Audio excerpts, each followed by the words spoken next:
आरोग्यम कार्यक्रम के सभी श्रोताओं को ध्वनि मित्र पांडुरंग पुराणिक का नमस्कार। श्रोताओं, आज हमारे साथ हैं heritage institute of medical sciences Bhadwar Varanasi से जुड़े क्रिटिकल केयर विशेषज्ञ डॉक्टर विक्रम कुमार गुप्ता। डॉक्टर साहब, बहुत बहुत स्वागत है आपका। नमस्कार। नमस्कार पांडुरंग जी। आरोग्यम कार्यक्रम में आपका स्वागत है। कौन बोल रहे हैं? मैं रोहन सिंह महमूदगंज से बोल रहा हूँ। मैं जी रोहन जी, बहुत बहुत स्वागत है। आज हमारे साथ क्रिटिकल केयर के विशेषज्ञ हैं। क्या पूछना चाहेंगे आप? पूछिए। मुझे जानकारी ये चाहिए बेसिकली कि क्रिटिकल केयर जो है वो है क्या, और ऐसी कौन सी अवस्था आ जाए, नॉर्मली अगर हार्ट अटैक आ जाए तो क्या हम इस परिस्थिति में कैसे डिसाइड करें कि हम किसी हार्ट स्पेशलिस्ट के पास जाएं या फिर क्रिटिकल केयर या आईसीयू से जो संबंधित लोग हैं उनके पास जाएं? देखिए, क्रिटिकल केयर में जो कोई भी सीरियस पेशेंट, सीरियस अगर हम स्टार्ट करें ब्रेन से लेकर के टोस तक, ब्रेन जैसे पेशेंट को ब्रेन हेमरेज हो गया, पेशेंट को कोई भी तरह का ट्रोमा हो गया, ब्रेन में ब्लीडिंग हो गया, सर पेशेंट के सांस के नली टूट गए, पेशेंट का सैचुरेशन नहीं काम कर रहा है, पेशेंट का लंग में कोई तरह का हड्डी टूट गया है या लंग में निमोनिया हो गया है, पेशेंट का सैचुरेशन मेंटेन नहीं हो रहा, ऑक्सीजन लेवल मेंटेन नहीं हो रहा, जैसे कि कोविड पेशेंट पे हम देख रहे थे,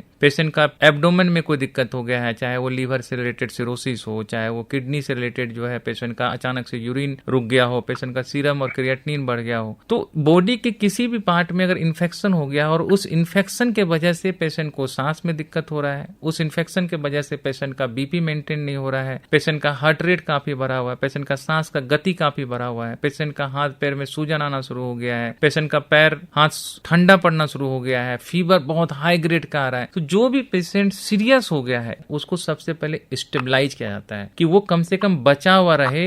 जब उसकी जांच आए, उसकी रिपोर्ट आए, तो ये पता चले कि हाँ, इसको लीवर से रिलेटेड प्रॉब्लम था, इसको किडनी से रिलेटेड प्रॉब्लम, इसको ब्रेन से रिलेटेड प्रॉब्लम है, और उसके अनुसार फिर different speciality, it is a total team work. तो हम लोग क्या करते हैं, हम लोग क्रिटिकल केयर हम लोग स्टेबलाइज करते हैं, जो रिपोर्ट आते हैं उनके अनुसार सारे डिपार्टमेंट से बात करते हैं, जिस डिपार्टमेंट का प्रॉब्लम है उनसे ओपिनियन लेते हैं और सब मिल करके एक कंबाइंड डिसीजन लेकर के हम लोग पेशेंट को बचाने का कोशिश करते हैं। अभी जैसे मान लीजिए कि हम एग्जाम्पल लेते हैं कि किसी पेशेंट को छाती में दर्द होना शुरू हुआ, छाती में उसको सीवियर चेस्ट पेन हो रहा है और हम लोग सस्पिशन कर रहे हैं कि हाँ, हो सकता है कि इसको हार्ट अटैक आया हुआ हो, लेकिन जब उसका छाती का दर्द हो रहा है और वो दर्द बता रहा है और उसका कंटिन्यू दर्द बढ़ते जा रहा है, तो इस कंडीशन में आपको जो है, और आपके नियर बाय कार्डियोलॉजिस्ट हैं तो आप उनसे मिल सकते हैं, लेकिन अगर नियर बाय कार्डियोलॉजिस्ट नहीं है और पेशेंट का हाथ पैर ठंडा पड़ना लग गया, पेशेंट को सांस की गति तेज होने लग गई, इसका मतलब वो जो हार्ट अटैक की संभावना कर रहे थे वो धीरे धीरे प्रोग्रेशन में बढ़ रहा है और उसको इमीडिएट उस तरह के पेशेंट को ब्लड प्रेशर बढ़ाने के लिए दवाई चाहिए, हो सकता है उसको वेंटिलेटर का जरूरत पड़ जाए। तो इस तरह का पेशेंट जिसका दिक्कतें बढ़ते जा रही है, दवाई खाने के बाद भी ठीक नहीं हो रहा, उसको इमीडिएट आईसीयू में एडमिट करना चाहिए। मान लीजिए कि ब्रेन हेमरेज का पेशेंट है, आज लीजिए कि घर में बैठा था, बीपी का पेशेंट था, बीपी का दवाई खाता था और अचानक से हम देख रहे हैं कि वो सवेरे उठे हैं या बाथरूम गए और बाथरूम से आने के बाद अचानक से उनका एक साइड का बॉडी काम नहीं कर रहा है। इस तरह का पेशेंट का कभी भी हो सकता है कि वेंटिलेटर का जरूरत पड़ जाए, कभी भी उसका बीपी बहुत हाई हो सकता है, उसको बीपी को नॉर्मलाइज करने का जरूरत पड़ जाए। ऐसे पेशेंट को इमीडिएट आईसीयू में लेके आना चाहिए। जो पेशेंट नॉर्मल है, जो चल के आ रहा है, आराम से खा रहा है, पी रहा है, वो ओपीडी का पेशेंट होता है। जो पेशेंट बेड में चला गया, जिस पेशेंट को जो है बोलने में दिक्कत हो रहा है, सांस फूलने लग गया है, आपको अपने आप पता चल जाएगा नहीं ये पेशेंट तो सीरियस होते जा रहा है। जो भी पेशेंट इस तरह का सीरियस हो रहा है, जिसके नॉर्मल एक्टिविटी रुक गए, उसको क्रिटिकल केयर में लेके आना चाहिए। ठीक है, धन्यवाद। ठीक है, बहुत बहुत धन्यवाद। हेलो हेलो, हाँ नमस्कार, आरोग्यम कार्यक्रम में स्वागत है। बनारस से पहाड़िया Ashok Vihar colony phase 2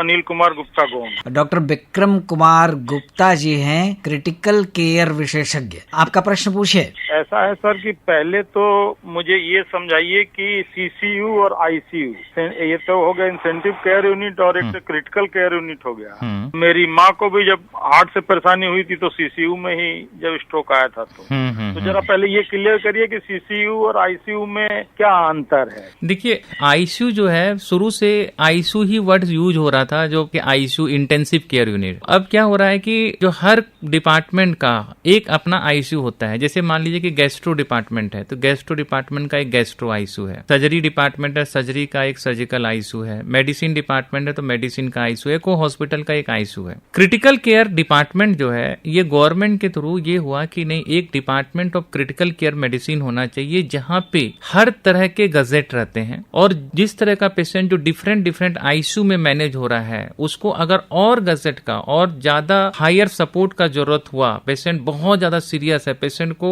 life support machine में रखना पड़ गया, जैसे कि मान लीजिए कि इक्मो के मशीन में रखना पड़ गया, जो पेशेंट का सांस ही काम नहीं कर रहा है, किसी पेशेंट को जो है बीपी मिल ही नहीं रहा है, उसको इंट्रायोटिक बैलून पंप में रखना पड़ गया, किसी पेशेंट को जो है सीआरटी में रखना पड़ गया। तो ये क्रिटिकल केयर डिपार्टमेंट जो है एक्चुअली है वो आईसीयू ही, लेकिन विद एडवांस केयर के साथ है, ऑल द गजेट्स है, और इसके अंदर डिग्री अब स्टार्ट हो गया है। तो अब क्या है, जैसे गैस्ट्रो का एक आईसीयू है, सर्जरी का आईसीयू है, या कार्डियक का आईसीयू है, तो वो जो कोर्सेज स्टार्ट करना है गवर्नमेंट को, वो एक आईसीयू का कोर्स स्टार्ट करने के लिए एक अलग डिपार्टमेंट बनाना पड़ता है, और वो डिपार्टमेंट का ही नाम है क्रिटिकल केयर मेडिसिन, जिसके अंदर डीएम स्टार्ट होता है, फेलोशिप होते हैं, और उसमें कोई भी ब्रांच के लोग जो एमडी किए हुए, एमडी मेडिसिन के लोग भी डीएम क्रिटिकल केयर कर सकते हैं, एमडी जो है पल्मोनरी मेडिसिन के भी कर सकते हैं, एमडी एनेस्थेसिया के भी कर सकते हैं, एमडी इमरजेंसी मेडिसिन के भी कर सकते हैं। तो आप ये समझिए इन टोटो कि आईसीयू जो है वो से अगर अपग्रेडेशन बोलेंगे तो क्रिटिकल केयर जो है आईसीयू से ऊपर का पार्ट है, ऊपर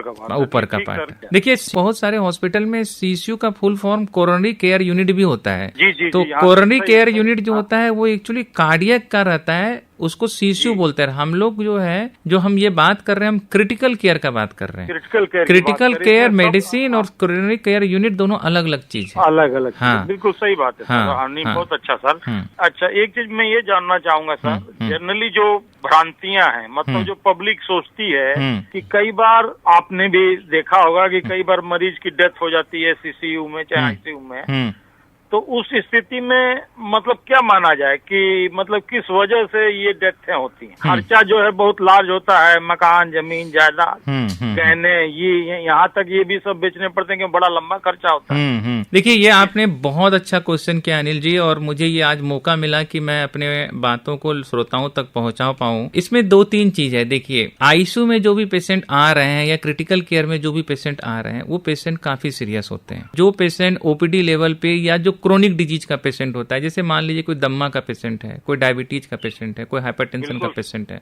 वो सालों साल दवाई खाते हैं, और जब कभी अचानक से ब्रेन हेमरेज हो गया या उसको हार्ट अटैक आ गया या सांस का गति जिसका फूल रहा है, धीरे धीरे धीरे वो दवाई ले रहे थे, ओपीडी में दिखा रहे थे, लेकिन उसका इतनी सीवियर कंडीशन हो गई कि उसको वेंटिलेटर का जरूरत पड़ गया। तो ये निमोनिया हो गया। अब कोविड के समय जैसे कोविड निमोनिया हो रहा था, तो इस तरह का पेशेंट बहुत सिक होते हैं। इनके जो ट्रीटमेंट होते हैं डेफिनेटली जो है ओपीडी और इसके कंपेयर में ट्रीटमेंट का कॉस्ट बढ़ता है, क्योंकि इनको एंटीबायोटिक देना पड़ता है और अदर सपोर्टिव मैनेजमेंट देना पड़ता है। अब जो दूसरा जो सबसे इंपॉर्टेंट बात यह है कि लोगों को यह लगता है कि हमारा पेशेंट वेंटिलेटर में चला गया और पेशेंट जो है डॉक्टर साहब ने वेंटिलेटर में रख दिया है, और पेशेंट का ना कोई मूवमेंट हो रहा है ना कुछ हो रहा है, और पेशेंट जो है शायद हमारा बचा है कि नहीं बचा है, और पेशेंट को वेंटिलेटर में चाहूंगा सर, मतलब श्रोताओं के लिए ऐसा है ना कि सर ये भ्रांतियां बड़ी तेज हैं कि आईसीयू में चाहे केयर यूनिट में जो लोग भर्ती होते हैं, तो लोग ये कहते हैं कि मेरा पेशेंट तो 2 दिन पहले ही डेथ कर गया था, वो पैसा बढ़ाने के लिए उसको। हाँ, यही चीज पे मैं आ रहा था, यही चीज बताना चाह रहा था। देखिए जब से ये डिपार्टमेंट जो है एडवांस होते जा रहा है, और आप ये बताइए कि अगर क्रिटिकल केयर में ये लोग वेंटिलेटर में जाने के बाद भी कितने पेशेंट होते हैं जो बच के निकलते हैं, और कितने पेशेंट होते हैं जो बच के नहीं निकलते हैं। अगर हम पहले दिन से ही ये सोच लेंगे कि एक बार पेशेंट वेंटिलेटर में चला गया और वो पेशेंट बच के नहीं निकलेगा,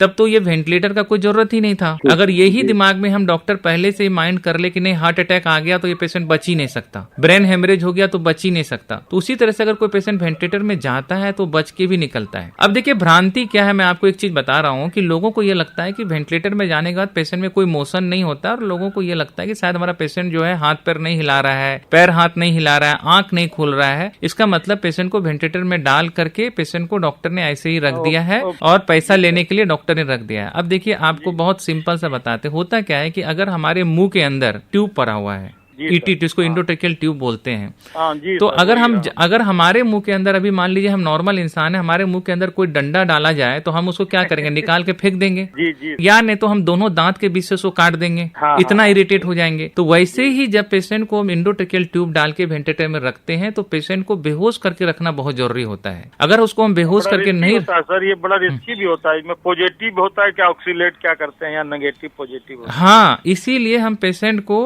उसको बेहोश बेहोशी करके रखते हैं, जिससे कि पेशेंट का जो वेंटिलेटर लगाए हैं उससे जो हवा जा रहा है वो हवा जाकर के लंग को काम कर पाए। और जब वो पेशेंट धीरे धीरे ठीक होने लगता है, हम बेहोशी का दवाई बंद करते हैं और पेशेंट को जो है हम दिखाते हैं कि देखिए पेशेंट अब आंख खोल रहा है, हम लोग क्यों बेहोशी का दवाई लगाए थे। अगर हम बेहोशी का दवाई नहीं लगाएंगे ना तो पेशेंट क्या करेगा, ट्यूब पकड़ के खींच देगा या ट्यूब को काट देगा। कई बार ट्रेन में भी जकड़ना पड़ता पैर और उसके हाँ हाँ, तो यही चीज का प्रॉब्लम होता है, जिसके कारण से जब पेशेंट बेहोश रहता है और खर्चा होने लगता है तो अटेंडेंट को ये लगता है कि हमारा इतना खर्चा हो रहा है, हमारा पेशेंट का कोई मूवमेंट नहीं हो रहा, हमारा पेशेंट बेहोश है, इसका मतलब पता नहीं डॉक्टर साहब लोग क्या कर रहे हैं। और ये डॉक्टर और पेशेंट के रिलेशनशिप को अफेक्ट करता है। हाँ, बहुत ज्यादा करता है, बहुत ज्यादा। इसलिए गवर्नमेंट को चाहिए कि ज्यादा से ज्यादा ये यूनिटें जो हैं मतलब सपोर्ट के लिए खोले पब्लिक के लिए। हाँ, पहले क्या होता थे कि 70 साल 80 साल के आदमी भी दवाई खा के नहीं रहते थे। बोलते थे, हम लोग जब अपना ट्रेनिंग लेते थे तो हमारे पास अटेंडेंट आते थे और वो बोलते थे कि सर देखिए हमारा दादाजी तो पहली बार दवाई चल रहा है इनको। आज का सिचुएशन खत्म हो गया। आज का सिचुएशन में हर घर में हर कोई किसी न किसी मेडिसिन में है और हर घर में हर कोई, हम ये बोलेंगे चाहे वो बच्चा से लेकर बड़ा तक, कोई ना कोई मेडिसिन में चल रहा है। इतने ऑटोइम्यून डिजीज आ रहे हैं और वो धीरे धीरे क्या होता है कि जो आईसीयू का जरूरत आजकल लोगों को बढ़ने लग गया, सीरियस कंडीशन पेशेंट ज्यादा आने लग गए, इमरजेंसी ज्यादा होने लग गई। तो अवेयरनेस होना भी पब्लिक को जरूरी है। ये पता होना चाहिए कि पेशेंट को क्रिटिकल केयर क्या है और पेशेंट को वेंटिलेटर में रखने के बाद क्या लोगों के दिमाग में जो बैठा हुआ कि एक बार वेंटिलेटर में चला गया तो क्या पेशेंट नहीं बचेगा, ऐसा नहीं है। परसेंटेज ज्यादा है ना सर, अगर 95-98% आदमी बच जाते हैं, 1-2% केस जो होता है वो हाईलाइट हो जाता है। हाँ, पेशेंट वेंटिलेटर में इसलिए रखा जाता है कि जब तक जिस इन्फेक्शन की वजह से पूरा बॉडी अफेक्टेड हो गया है तब तक वो इन्फेक्शन को कंट्रोल होने में 2 से 3 दिन लगेगा। अगर वो दवाई जो दे रहे हैं, दवाई अमृत नहीं है कि हमने बूंद डाला और पेशेंट उठ के खड़ा हो गया। जो दवाई दी है उसको इफेक्ट आने में 72 घंटा लगता है। इस बीच में हमको पेशेंट को जिंदा रखना है, उसके लिए हम सपोर्ट सिस्टम देते हैं, वही सपोर्ट सिस्टम वेंटिलेटर बोलते हैं। जी सर, उस समय आप लोग या तो यमराज है या तो फिर भगवान, तो ही रूप होते हैं आप लोग। सही बोल रहे हैं आप, बच गया तो भगवान।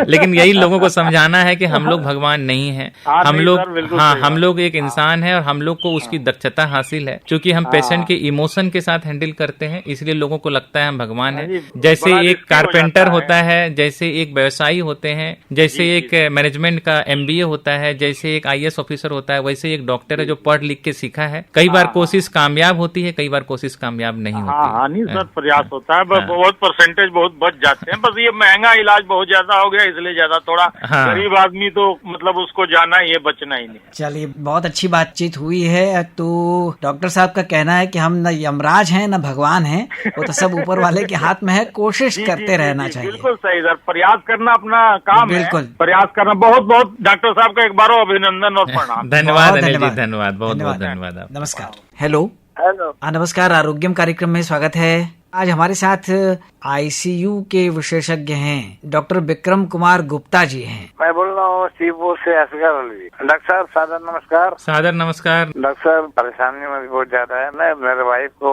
प्रॉब्लम है। उनका मतलब पहले तो उनको यूरिनल प्रॉब्लम था, उसके बाद आर्थराइटिस का प्रॉब्लम हुआ। दिवाली की रात से उनको प्रॉब्लम हो गया दिमाग का थोड़ा। अभी उनको जो तो ऐसा है कि अभी अगर हम मेरा दोनों मॉनिटर भी खराब बताती हैं, यहाँ तक कि थर्मामीटर भी खराब बताती हैं। मेडिसिन जो है एप्टोक्लोविन अब वो भी गलत है, यानी जितनी चीज है सब उनको खराब है, गलत है। मैं भी गलत है और खाने पीने का सामान भी गलत बना होगा, टैबलेट भी गलत बना है। तो ऐसा हमको कुछ इको हो गया है।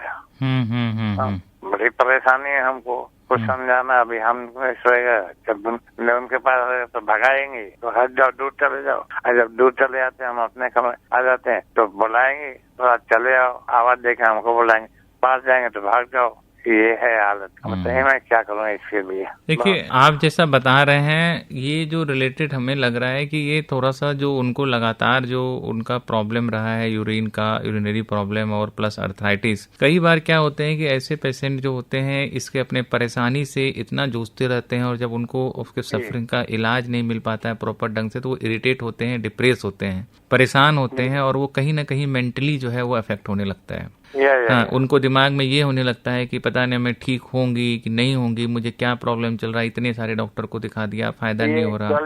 एक्चुअली एग्जैक्ट दिवाली की शाम से हुआ है और 2 दिन तक तो ये था मैं जागता रहा एकदम। अब उसके बाद जो था रात को उठ के यूरिन करने के लिए हमको ये कंबाइन है, अब हमको पकड़ के लगी रोने, राज हमको माफ करना, हमारा सारा कसूर कर रहा, माफ कर। मैं आज रात को मर जाऊंगी, आज रात में जरूर मर जाऊंगी, मैं जीऊंगी नहीं, इसलिए मैं अजगर अली जी आपका पूरा बात समझ गया और मैं आपको ये बता रहा हूँ कि जो इनका जो परेशानी लग रही है मुझे, जो आपके बातों से और आपने जो सिम्टम्स बताए, ये थोड़ा उनको मेंटली जो है कोई चीजें, मेंटल ट्रॉमा और चीजें मेंटली थोड़ा अफेक्टेड हो रही है। हाँ, और आपको ना जल्दी से जल्दी किसी भी मनोचिकित्सक से मिलना चाहिए। मनोचिकित्सक से मिलना आपको बहुत जरूरी है, क्योंकि अगर इसको हम लोग रोकेंगे नहीं टाइमली तो ये चीजें और एग्रीवेट होगी और बढ़ेगी और इससे वो किसी भी तरह का सेल्फ हार्म कर सकते हैं अपने आप को। मानो चीज नहीं तो कहते नहीं, डॉक्टर दवा देगा, सोने की दवा देगा और ये दवा देगा।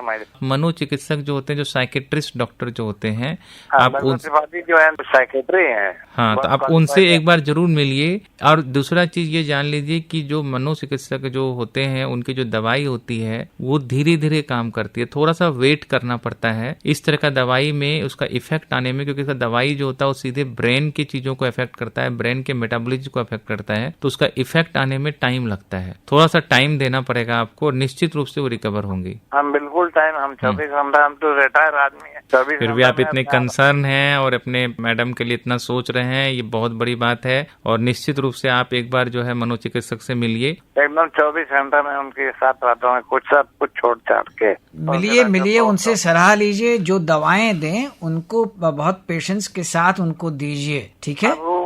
जाना भी नहीं चाहते मैं, वो प्रॉब्लम नहीं, ये यही सब मैनिफेस्टेशन है, यही सब मैनिफेस्टेशन है कि वो ट्रीटमेंट अवॉइड करना चाहेगी, दवाई लेना नहीं चाहेगी, ये क्योंकि मेंटली अफेक्टेड है ना, तो मेंटली अफेक्टेड तो उसी हिसाब से आपको चेंज करना पड़ेगा और ये सारा सिम्टम है। जरूर जरूर, ठीक है, बहुत बहुत धन्यवाद वाले भाई, बहुत बहुत धन्यवाद। ठीक है, नमस्कार। सादर नमस्कार। डॉक्टर विक्रम कुमार गुप्ता जी, जैसे कभी अचानक इमरजेंसी आ जाती है किसी के साथ भी, किसी भी तरह की हेल्थ रिलेटेड या कोई दुर्घटना हो जाती है, तो हमको कितने समय के अंदर डॉक्टर से मिलना चाहिए, किस तरह के डॉक्टर से मिलना चाहिए, ताकि समय रहते जो बीमार व्यक्ति है उसको इलाज मिल सके और वो बच सके? क्या ऐसा होता है कभी कभी ये भी देखा जाता है कि किसी को ब्रेन हेमरेज हो गया और उसके होने के बाद कोई घर में नहीं है, या ये लग रहा है कि नहीं थोड़ा हम अपना घर में हाथ पैर की मालिश करें, ये करें, नहीं चल रहा है, तो उसमें हम लोग 2-4 घंटा 5 घंटा बिता देते हैं, तो वो जो समय चला जाता है, पर उसके बाद हम डॉक्टर के पास जाते हैं तो डॉक्टर हमको कहते हैं अरे आपने देर कर दी, आपको और जल्दी आना चाहिए था। तो इसका एक मानक कुछ होगा, स्टैंडर्ड कुछ टाइम होगा,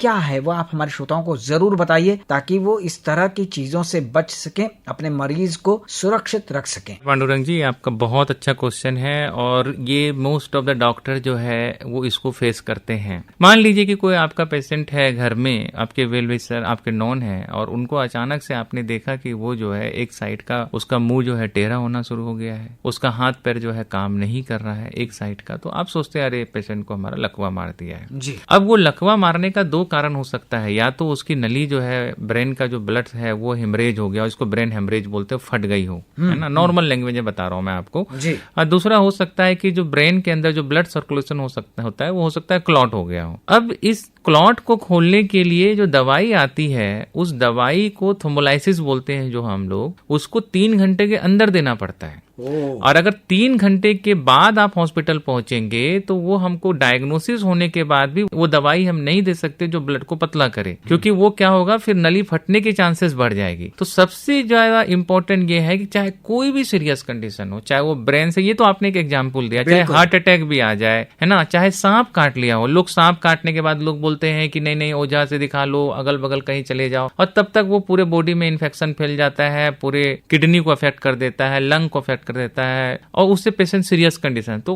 कोई भी चीजें जो सीरियस कंडीशन है वो हॉस्पिटल पहुंचना बहुत जरूरी है, जिससे कि टाइमली मैनेजमेंट होगा, पेशेंट के खर्चे कम होंगे और उसका इलाज होने की संभावना, दवाई का इफेक्ट होने का, जो उससे फायदा होने का संभावना बहुत बढ़ जाती है। तो ट्रोमा के पेशेंट ने बोलते हैं कि 1 घंटे के अंदर हॉस्पिटल पहुंच जाना चाहिए। मैं लकवा मार दिया है, उसमें बोलते हैं कि नहीं 2 से 2.5 घंटे के अंदर किसी भी तरह से आप हॉस्पिटल पहुंच जाइए। हार्ट अटैक आ गया, उसमें बोलते हैं कि 2 से 3 घंटे के अंदर किसी भी तरह से हॉस्पिटल। तो अगल बगल फार्मेसी से दवाई लेकर के इलाज करने से अच्छा ये है कि आप किसी भी अच्छे हॉस्पिटल में जाइए और एक डॉक्टर से दिखा करके उसके अनुसार एडवाइस लीजिए। हॉस्पिटल में 2 तरह से एडमिशन होता है। एक होते हैं जो नॉर्मल पेशेंट आते हैं, ओपीडी में दिखाते हैं और उसका जो है कोई तरह का बीमारी रिपोर्ट में दिख रहा है या डॉक्टर को सस्पिशन लग रहा है कि नहीं इसको ये बीमारी हो सकता है, तो उसका वर्कअप कराने के लिए, उसका डायग्नोसिस बनाने के लिए उसको एडमिट करते हैं जी। दूसरा पेशेंट आता है जो कि इमरजेंसी के थ्रू आता है, जिसमें पेशेंट सीरियस हो गया, आपको पता चल जाता है घर पे ही रात में 2 बजे कोई पेशेंट आ गया, आपको हो सकता है कि वो गायनी की पेशेंट हो सकता है उसको सांप काट लिया, हो सकता है उसको हार्ट अटैक आया, हो सकता है उसको छाती में दर्द हो सकता है उसको पेट में दर्द हो रहा हो सीवियर, तो पेशेंट इमरजेंसी में आते हैं। इमरजेंसी में वहां के जो डॉक्टर है वो तुरंत देखते हैं कि पेशेंट सीरियस कंडीशन में है कि नॉन सीरियस कंडीशन में है। अगर नॉन सीरियस कंडीशन में है तो उसको दवाई देंगे, ठीक होगा, 2-4 घंटे में आराम हो जाएंगे, उनको बोलेंगे आपका ये था, आपको ठीक हो गया, आप चले जाइए। सीरियस कंडीशन रहेगा तो इमीडिएट वो पेशेंट टाइमली मैनेज हो जाएगा। तो टाइम मैनेजमेंट बहुत इंपॉर्टेंट है। आपको एज सुन एज अगर कोई लग रहा है सीरियस कंडीशन है तो जितना जल्दी हो सके आपके जो नियर हॉस्पिटल है वहां पे पहुंचिए। अगर वहां के डॉक्टर को लगेगा कि नहीं उनका कंडीशन ज्यादा सीरियस है तो कम से कम आपको राइट जगह पे रेफर कर देंगे। अगर आप घर पे रह के मैनेज करेंगे तो फायदा नहीं होगा। दूसरा, जैसे मान लीजिए किसी को हार्ट अटैक आ रहा है, चेस्ट पेन हो रहा है, सीवियर छाती में दर्द हो रहा है, परेशान हो रहे हैं, पूरे बॉडी में पसीना आ रहा है, उसको लग रहा है कि नहीं हार्ट अटैक का चांसेस आया है, इस तरह का पेशेंट को हम लोग ट्रेनिंग भी देते हैं कि अगर सीपीआर करना पड़ा तो हम कैसे करेंगे जी। और इस तरह का पेशेंट को जितना जल्दी हो सके कार्डियोलॉजिस्ट के पास लेके जाना चाहिए। तो golden hour is very important. Late करके आएंगे तो पेशेंट को मल्टीपल सपोर्ट में रखना पड़ेगा और उसके जीने की संभावना कम हो जाएगी और खर्चे भी बढ़ जाते हैं। डॉक्टर गुप्ता जी, एक चीज और है, जैसे कभी कभी सड़क दुर्घटना हो जाती है, कई बार क्या होता है कि आपसी लड़ाई झगड़े में ऐसी चोट लग जाती है कि वो गंभीर होती है, तो उस समय क्या करना चाहिए? दुर्घटना होती है जब मोटरसाइकिल से कोई गिर जाता है या कोई वाहन लड़ गए आपस में या किसी ने किसी को कुचल दिया, तो क्या करते हैं अगल बगल वाले जो लोग होते हैं वो बहुत बार ये सोचते हैं कि कौन उस पचड़े में पड़े, वो केवल देख के या वीडियो बनाने लगते हैं और बढ़ जाते हैं आगे। ऐसे में क्या दायित्व होता है वहां के लोगों का और क्या लोगों को करना चाहिए, कर्तव्य क्या होना चाहिए लोगों का? बहुत अच्छा क्वेश्चन किया आपने और इसमें तो कुछ चीजें मैं आपको सरकार को भी धन्यवाद देना चाहूंगा, जो सरकार इस पॉलिसी में भी कुछ चेंजेस लेके आए हैं, शायद इस माध्यम से श्रोताओं को भी पता चलेगा। क्योंकि देखिए जो दुर्घटना होती है या मारपीट होते हैं जैसे बताएं, ये एक तरह का मेडिको लीगल केस होता है। तो जो भी आसपास के होते हैं वो रोड में अगर मान लीजिए किसी का एक्सीडेंट हो गया तो वो जा करके उसको कैच करके नहीं लाना चाहते हैं। वो सोचते हैं कि फिर पुलिस पूछेगी, फिर इसमें फंसेंगे, फिर ये होगा, अपने झंझट के लिए वो छोड़ देते हैं, बचने के लिए छोड़ देते हैं। लेकिन गवर्नमेंट के हिसाब से अगर आपने इस तरह का पेशेंट को लिया पुलिस आपसे कोई भी पूछताछ नहीं करेगी जी। ये आप लोगों को पता होना चाहिए। गवर्नमेंट ने इसको बहुत इजी कर दिया है कि आपको अगर कोई पेशेंट एक्सीडेंट हो रहा है, कोई ट्रॉमा हुआ है तो आप लेके आएंगे तो पुलिस आपसे बहुत ज्यादा इंक्वायरी नहीं करेगी। आप पेशेंट के हित में काम किए हैं, इसको सब लोग कंसीडर करते हैं। दूसरा, ट्रॉमा का पेशेंट में कई बार क्या होता है कि हमें लगता तो है कि पेशेंट को कुछ हुआ नहीं, देख करके कि पेशेंट जो है ठीक है, बातचीत कर रहा है, सब कुछ कर रहा है, लेकिन कई बार क्या होता है कि मान लीजिए कि किसी का लड़ाई हुआ या मारपीट हुआ या बाइक से गिर गए तो हो सकता है उसको एब्डोमिनल ट्रॉमा हो सकता है उसका कोई सॉलिड ऑर्गन इंजुरी हो, लीवर का इंजुरी हो, किडनी का हो, स्प्लीन का हो, तो वो इमीडिएट पता नहीं चलेगा। हो 2-4 घंटे के बाद हो सकता है आपका बीपी कम होने लग जाए। तो कोई भी ट्रॉमा का पेशेंट को एक बार इमीडिएट इमरजेंसी में या किसी डॉक्टर के पास जा करके किसी तरह का कोई तरह का मेजर ट्रॉमा ना हो उसको रूल आउट जरूर करना चाहिए, नहीं तो बाद में वो फंस जाता है पेशेंट। जैसे ब्रेन में भी एक तरह का हेमरेज होता है जहां पे पेशेंट जो है ट्रॉमा हुआ, पेशेंट को थोड़ा देर के लिए बेहोश हुआ, फिर से होश में आ गए और लोगों को लगा नहीं ये तो होश में आ गया, कोई दिक्कत नहीं है, लेकिन फिर से वो बेहोशी कंडीशन में चले जाते हैं। तो कभी भी किसी भी ट्रॉमा को अवॉइड नहीं करना चाहिए, एक बार डॉक्टर से कंसर्न जरूर करना चाहिए जी। चलते चलते हमारे श्रोताओं को क्या कहना चाहेंगे आप? सबसे इम्पोर्टेंट क्या होता है कि prevention is always better then care, और हम लोग दिन रात क्रिटिकल केयर विशेषज्ञ होकर के हर गंभीर पेशेंट को देखते हैं। बहुत सारे emotions, sentiments as a doctor हमारे अंदर आते हैं और हमें ये फील होता है कि हमें अपने प्रिवेंटिव अप्रोच जरूर लेना चाहिए। जैसे डायबिटीज है किसी को तो अपने लाइफ स्टाइल चेंज करना चाहिए। आज जो हमारा भाग दौड़ की जिंदगी है, जो स्थिरता नहीं है, थोड़ा स्थिरता लाना चाहिए। और कॉम्प्लिकेशंस बढ़ते जा रहे हैं, बीमारी बढ़ते जा रही है, अगर हम उसको पहले से प्रिवेंट करेंगे तो निश्चित रूप से हम उस कॉम्प्लिकेशन से बचेंगे।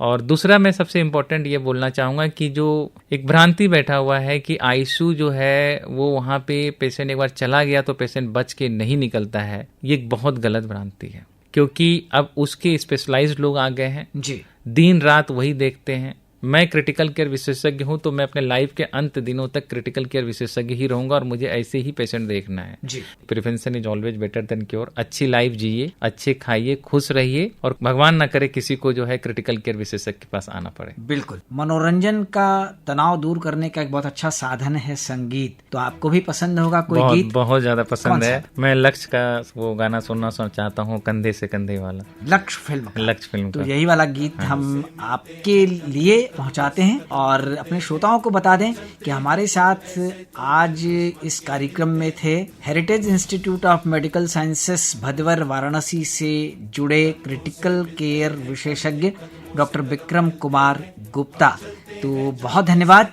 अगले सप्ताह एक नए विषय के साथ, नए विशेषज्ञ के साथ आरोग्यम कार्यक्रम में हम फिर आएंगे।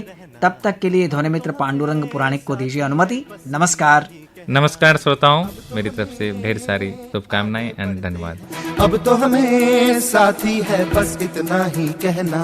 अब जो भी हो शोला बन के पत्थर है पिघलाना। अब जो भी हो बादल बन के पर्वत पर है छाना। कंधों से मिलते हैं कंधे, कदमों से कदम मिलते हैं, हम चलते हैं जब ऐसे तो दिल दुश्मन के हिलते हैं। कंधों से मिलते हैं कंधे, कदमों से कदम मिलते हैं, हम चलते हैं जब ऐसे तो दिल दुश्मन के हिलते हैं। निकले हैं मैदान में हम जहाँ हथेली पर लेकर, अब देखो दम लेंगे हम जाके अपनी मंजिल पर।